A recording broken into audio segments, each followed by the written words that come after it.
ராமச்சந்திர கதைகள். Viewer goes to war. Princess Srimati's father, the king of Vishal Nagar, was sitting in the royal court. The neighboring king had sent a message demanding a tribute.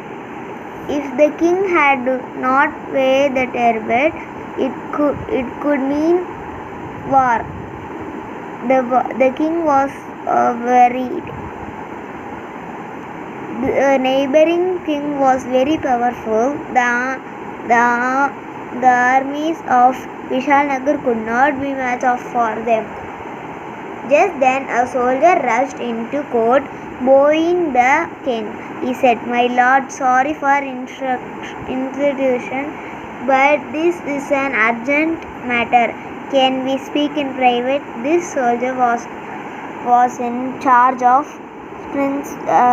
Princess Srimati's security. The king immediately agreed. When the two were alone, the soldier spoke. "My lord, I have troubling news.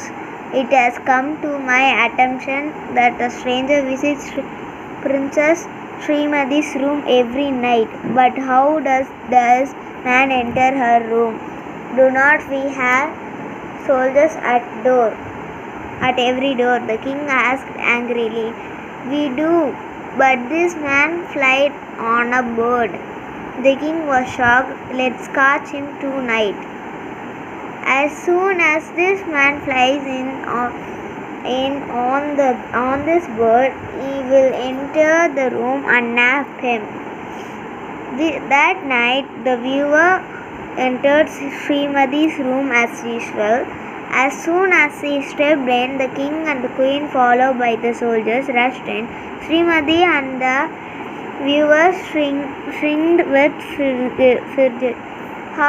"Who is this man, Srimati?" the king answered.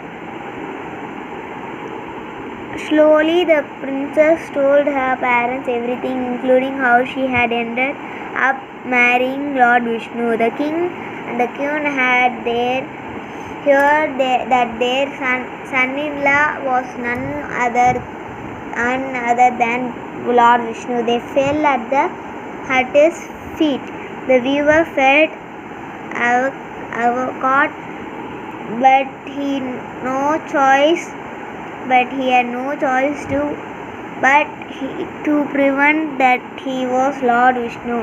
The next day, the king summoned the neighbor's king's message. "Tell your king that Vishal Nagar will not pay him any tribute. He can come with an army if he wants." Everyone in the court was shocked. The queen turned to the king. Can our army win this battle?" The king smiled and spoke loudly for everyone to hear. "We will defeat all our enemies when Lord Vishnu himself is our son-in-law." Soon the neighboring king arrived at Vishal Nagar's gate, eager to fight. He did not believe that Lord Vishnu was on earth. Soon as he could crush Vishal Nagar's army. Within the city gate, the king and the queen was dressed the viewer for battle. The viewer felt trapped. His friend, the carpenter, came to visit him. "A viewer can fight no battles. It is better than you can fly away on the bird with Princess Srimati," the carpenter said.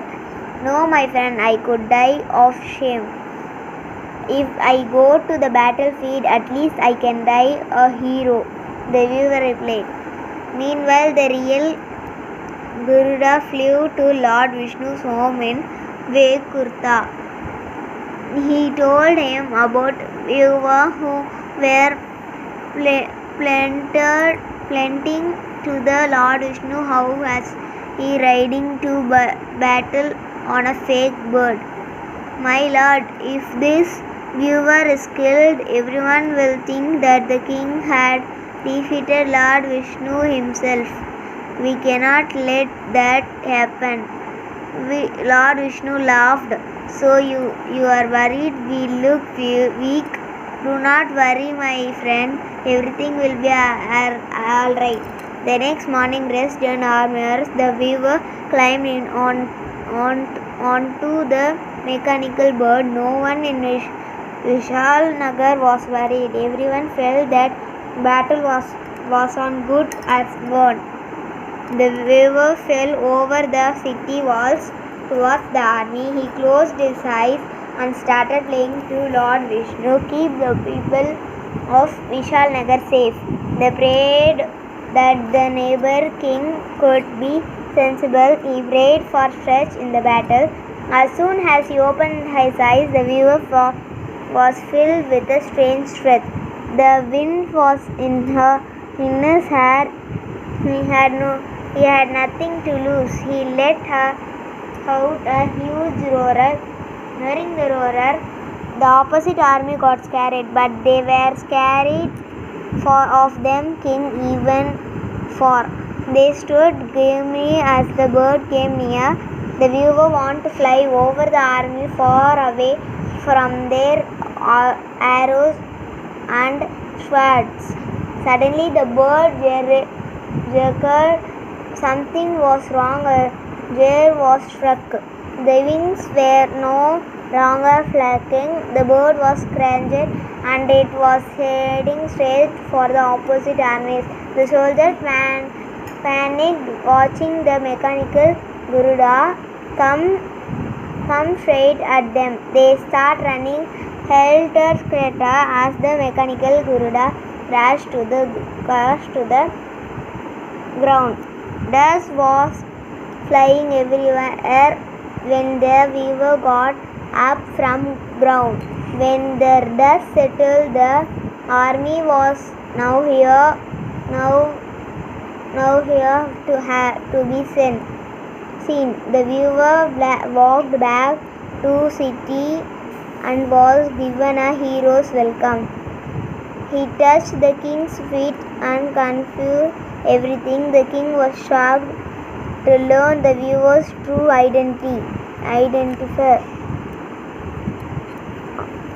But he was grateful to him for driving away the enemy. He blessed the weaver and his daughter, and two were married once again with great pomp. Thank you.